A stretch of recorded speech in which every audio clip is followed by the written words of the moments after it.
ఆంధ్రప్రదేశ్ ప్రత్యేక హోదా, AP reorganisation act వీటి గురించి అనేక మీటింగులు మనం పెట్టుకోవడం జరిగింది.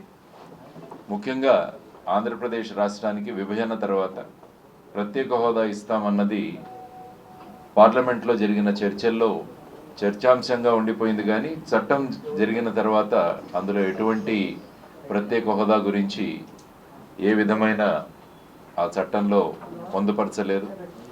ఆ తర్వాత కూడా అనేక ప్రభుత్వాలు ప్రత్యేక హోదా గురించి అనేక సందర్భాల్లో మాట్లాడారు. కానీ నో కాన్ఫిడెన్స్ మోషన్ కూడా తీసుకొచ్చారు, అవిశ్వాస ప్రస్తావన కూడా తీసుకొచ్చారు. ఆ తర్వాత ప్రత్యేక హోదా అన్నది ఒక చర్చనీయాంశంగానే మిగిలిపోయింది. కానీ పార్లమెంట్లో అనేక మంది ఎంపీలు వీరందరూ కూడా ఆంధ్రప్రదేశ్ ప్రత్యేక హోదా గురించి మాట్లాడినప్పుడు అప్పుడు కేంద్ర ప్రభుత్వం యొక్క సమాధానం ఏంటంటే 14వ ఫైనాన్స్ కమిషన్ వచ్చిన తర్వాత మేము ట్యాక్స్ డెవల్యూషన్ అన్నది 42% పెంచడం జరిగింది. కాబట్టి ఏ రాష్ట్రాలకి ప్రత్యేక హోదా ఉండదు అన్నది వారు తీసుకున్న ఒక విధానం. కానీ అది మీరు తీసుకుంటూ వెళుతుంటే నార్త్ ఈస్టర్న్ స్టేట్స్ ఏవైతే ఉన్నారో ఈశాన్య రాష్ట్రాలు వాటికి ఆ హోదా కొనసాగుతూనే ఉంది. ఆ తర్వాత మీరు చూసుకుంటే 15th finance commission chairman NK Singh గారు రాసిన ఒక పుస్తకంలో కూడా ఆయన మెన్షన్ చేశారు, పోర్ట్రేట్స్ ఆఫ్ పవర్ అని. ఎక్కడా కూడా 14వ ఆర్థిక సంఘం ఏ రాష్ట్రానికి ప్రత్యేక హోదా ఇవ్వకూడదు అని ఎక్కడా కూడా వారు మెన్షన్ చేయలేదు. కేంద్ర ప్రభుత్వం అనుకుంటే ఏదైనా రాష్ట్రానికి ప్రత్యేక హోదా ఇవ్వచ్చు అన్నది వారు చెప్పడం జరిగింది. ఆ తర్వాత కూడా ఈ ప్రత్యేక హోదా అన్నది అలాగే మిగిలిపోయింది. ప్రత్యేక హోదా సాధన సమితి ఆధ్వర్యంలో ఈవెన్ ఢిల్లీలో కూడా ఏపీ భవన్లో కావచ్చు, లేకుంటే జంతర్ మంతర్లో కావచ్చు, దీని గురించి నిరసన ప్రదర్శనలు కూడా చేయడం జరిగింది. అయినా కూడా ప్రత్యేక హోదా అలాగే ఉండిపోయింది. ఆ తర్వాత మిగతా హామీలు ఏవైతే ఉన్నాయో చట్టంలో వాటిని కూడా ఎక్కడా కూడా నెరవేర్చలేదు.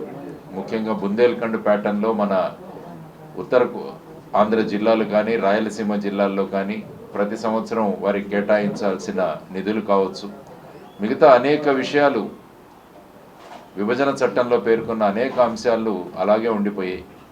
ఆ తర్వాత మొన్న బడ్జెట్ చూసుకుంటే అందులో కూడా పోలవరం కూడా మన విభజన చట్టం ప్రకారం కేంద్ర ప్రభుత్వం ప్రాజెక్ట్ ఇది. అంటే కేంద్ర ప్రభుత్వం మొత్తం పోలవరాన్ని ఒక నేషనల్ ప్రాజెక్టుగా అందులో ప్రకటించడం జరిగింది. అంటే పోలవరం కట్టాల్సిన బాధ్యత కేంద్ర ప్రభుత్వం మీద ఉంది. ఆ తర్వాత అప్పుడు 2014లో ఉన్న రాష్ట్ర ప్రభుత్వం మేమే దీన్ని ఇంప్లిమెంట్ చేస్తామంటే అప్పుడు వీళ్ళు ఇంప్లిమెంటేషన్ ఇచ్చారు. దానికోసం ఒక పోలవరం అథారిటీ కూడా ఏర్పాటు చేయడం జరిగింది. ఆ అథారిటీ యొక్క ఆధ్వర్యంలో పోలవరం ప్రాజెక్ట్ నిర్మాణం కొనసాగుతుంది. కానీ పోలవరంలో ఇప్పుడు ఈ బడ్జెట్లో చూసుకుంటే దీని ఎత్తు 41.15 మీటర్లకు మాత్రమే పరిమితం చేస్తున్నట్టు ఒక చిన్న క్లాజ్ కనపడింది. అందులో నీటి నిలువ 41.15. యాక్చువల్గా మీరు పోలవరం ప్రాజెక్టులో చూసుకుంటే నీటి నిలువ 45.72 మీటర్లు. దానికి ఉండాల్సిన బాధ్యత ఆ విధంగా పోలవరం ప్రాజెక్టును నిర్మాణం చేస్తే ఈ విధంగా నిర్మాణం 45.72 మీటర్లు కనుక చేయగలిగితే అందులో సుమారుగా 960 మెగావాట్ల హైడ్రో పవరు, తర్వాత 28.5 లక్షల ప్రజలకి డ్రింకింగ్ వాటర్ సప్లై అంటే మంచినీటి సరఫరా, అందులో 611 గ్రామాలకి, తర్వాత 80 టీఎంసీల నీరు కృష్ణా నదికి డైవర్ట్ చేయడానికి కూడా, ఆ తర్వాత ఇరిగేషన్ పొటెన్షియల్ సుమారుగా 4,36,825 హెక్టార్కి ఇరిగేషన్, ఇవన్నీ కూడా చేసేది. తర్వాత 23.44 టీఎంసీలు విశాఖపట్నం ఇండస్ట్రీస్కి కానీ ముఖ్యంగా వైజాగ్ స్టీల్ ప్లాంట్ కోసం తీసుకురావడం. ఈ విధంగా అనేక ప్రపోజల్స్, అనేక విధానాలు ఈ పోలవరం ప్రాజెక్టు కన్స్ట్రక్షన్ చేయడం ద్వారా, నిర్మాణం ద్వారా వచ్చేవి. కానీ ఇప్పుడు దాన్ని 41.15 మీటర్లకు మాత్రమే కుదించడం జరుగుతోంది అన్నది మొన్న బడ్జెట్లో పెట్టిన ఒక క్లాజ్ వల్ల ఒక పెద్ద కన్ఫ్యూజన్ నెలకొంది రాష్ట్ర ప్రజలకు కానీ పోలవరం ప్రాజెక్టు సందర్భంగా కానీ. అంటే ఇది ఏమవుతుంది ఈ ప్రాజెక్టు అన్నది అంటే ఈ 41.15 మీటర్లకే మీరు రిస్ట్రిక్ట్ చేస్తే అందులో మన పవర్ ఏదైతే ఉందో 960 మెగావాట్లు మనం ఏదైతే అనుకుంటున్నామో అందులో 960 మెగావాట్లు మనం సాధించలేము. ఆ తరువాత కృష్ణానదికి ఏదైతే 80 టీఎంసీలు ఇవ్వాలనుకుంటున్నామో అది కేవలం 30 టీఎంసీలకు మాత్రమే పరిమితం అవుతుంది. 23 టీఎంసీలు ఏవైతే విశాఖపట్నానికి ఇవ్వాలో అది కేవలం 18 టీఎంసీలకు మాత్రమే పరిమితం అవుతుంది.